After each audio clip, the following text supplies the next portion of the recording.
On a cliff, Jane decides it's time to end life. A few days later, Jane's best friend Olivia is attempting to go about her normal routine while dealing with the loss of a loved one. She is a very ambitious young lady who works hard. Each morning she is running. She volunteers for Joseph's Charity, is the captain of the debate club, and aspires to attend Stanford University. The stress caused by the combination of worrying about college applications and working too hard without a break to deal with her grief is beginning to wear on her, especially since she hasn't spoken to her neighbor Izzy in quite some time.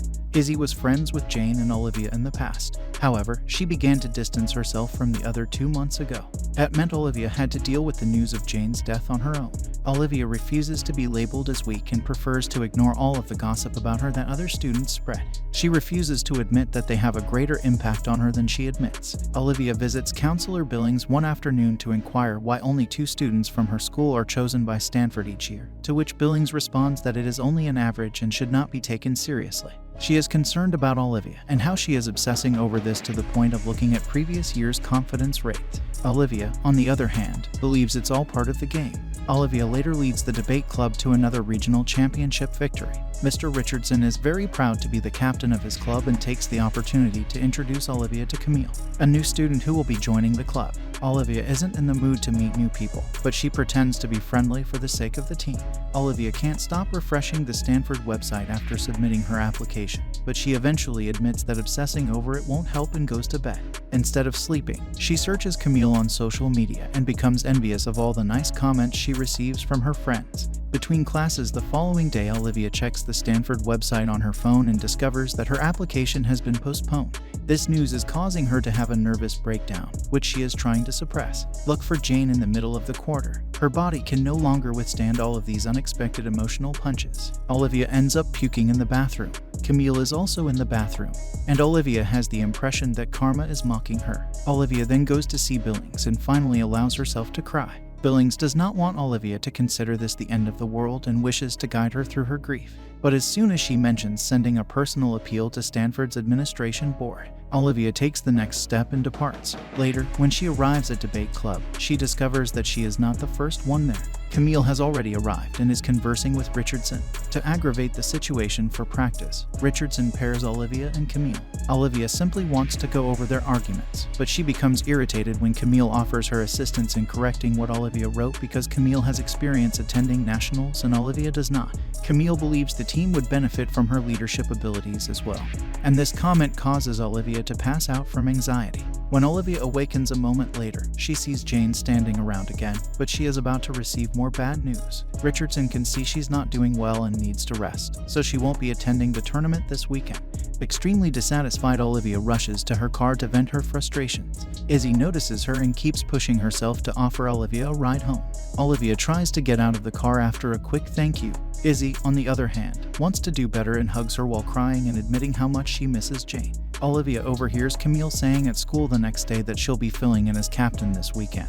But she's pretty sure Richardson will make it permanent because Olivia is too sick to function.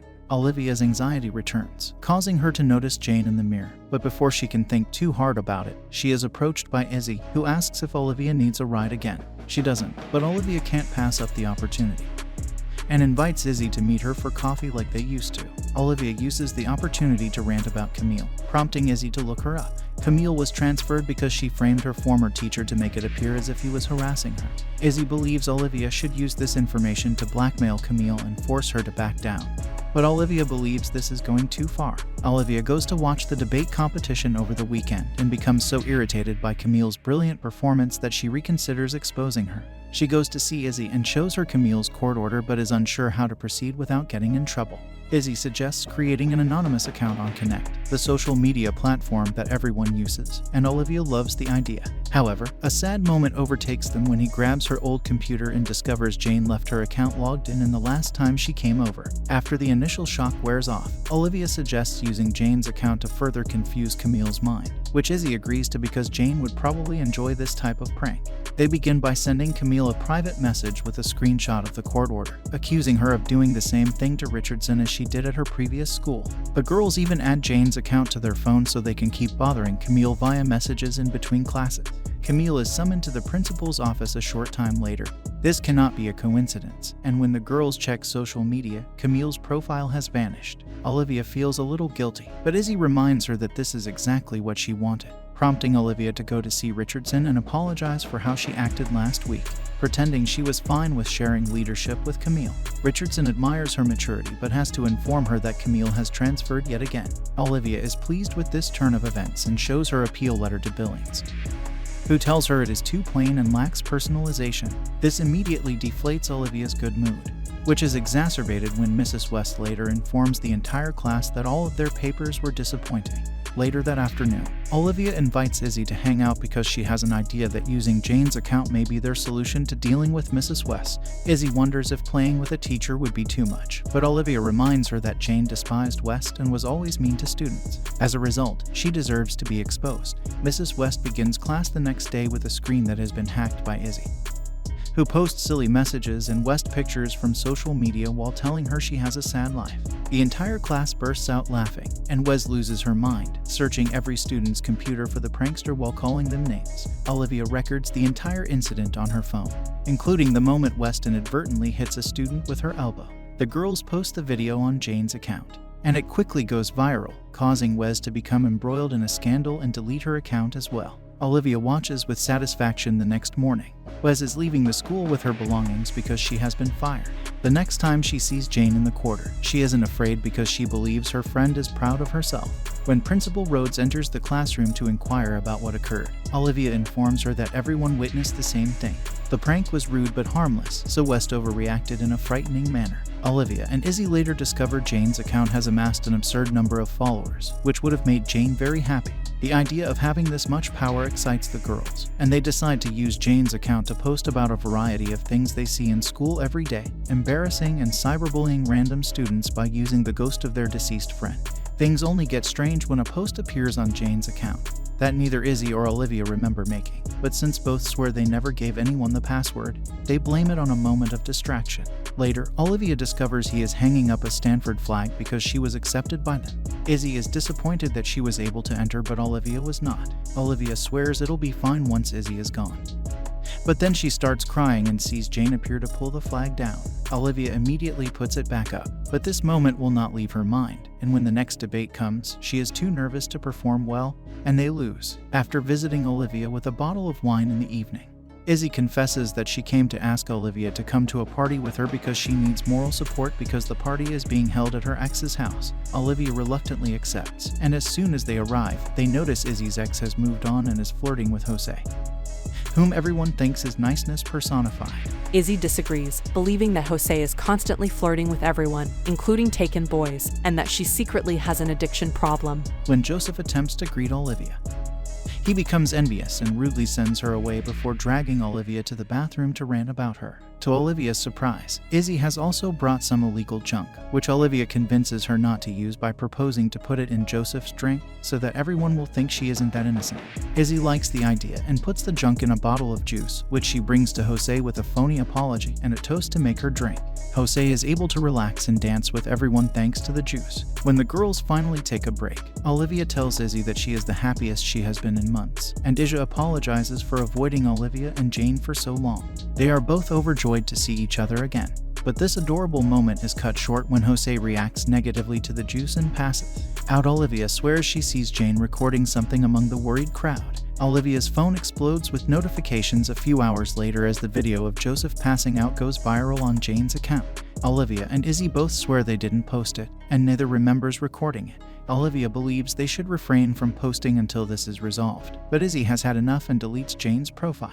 When Olivia returns home, she disregards her parents' concerns and flees to a room where Jane is sitting at her computer. The next morning, Izzy and Olivia discover that someone has somehow reactivated Jane's account. They also discover that no one in the school believes Jose's drink contained anything. They believe she did it to herself. Izzy tries to close Jane's account again, but it keeps coming back, so Olivia tells her to ignore it and work on their story so they match. When Rhodes summoned Olivia to her office to answer some questions, she swore she saw nothing unusual at the party and that she hadn't interacted with Jane's account since she died. A lie encouraged by Jane's appearance in the office and request for confidentiality. Olivia overhears Rhodes on the phone with a computer expert, requesting the IP addresses associated with Jane's account. Olivia runs out of the building in tears, seeing Jane's face on everyone outside. And before passing out, Izzy finds her and takes her to her house to help her recover. Then Olivia seizes the opportunity to inform her about the IP hunt, prompting Izzy to believe they should come clean in order to keep the scandal hidden. Olivia refuses to come clean because she believes it will jeopardize her chances at Stanford. Instead, she goes to Izzy's dad's office to check the router with a VPN site, only to find a bunch of Stanford merch, making her wonder if Izzy got him because she knew the right people. Olivia's irritation causes her to lie and tell Izzy that there's nothing to worry about because she's confirmed her parents' use of VPN service. As a result, their IP addresses are secure. Olivia goes out for coffee the next day and runs into Camille, who wants to apologize for her attitude during the club meetings. She hadn't been in a good middle school when she transferred because a teacher had harassed her at her previous school, but the faculty covered it up and made it look like her fault. Olivia's guilt suddenly overwhelms her and causes her to see Jane again, so she rushes to the bathroom to have a breakdown because she now sees Jane in her own reflection, causing. When she returns home, she will break the mirror in rage. Olivia deletes all of her posts on Jane's account. The next day, Izzy approaches Olivia and informs her that Jose has been accepted to Stanford, making her wonder if Olivia didn't plan the party trick. Olivia swears she didn't, and after Izzy leaves, she pulls out her computer to send an email to Rhodes claiming Izzy is responsible for Jane's account. However, she is unable to send it and abandons the idea. Olivia is getting ready for another debate competition when she receives a call from Izzy, who is enraged because she discovered the VPN excuse was a lie and noticed Olivia deleted all of Jane's posts. This leads her to believe Olivia intends to blame her for everything. So Izzy will call Rhodes and confess first. Olivia decides to drive all the way to Izzy's to try to persuade her not to confess. Izzy is done accusing her of hiding behind Jane's ghost rather than dealing with her problems. Olivia jumps on Izzy when she takes out her phone to call Rhodes, and the girls end up fighting over the device in the pool. Olivia's obsession with winning causes her to push Izzy so strong underwater that the poor girl drowns. Olivia's smartwatch alerts her to the impending competition while she is crying her heart out in grief, so she gathers herself and devises a strategy.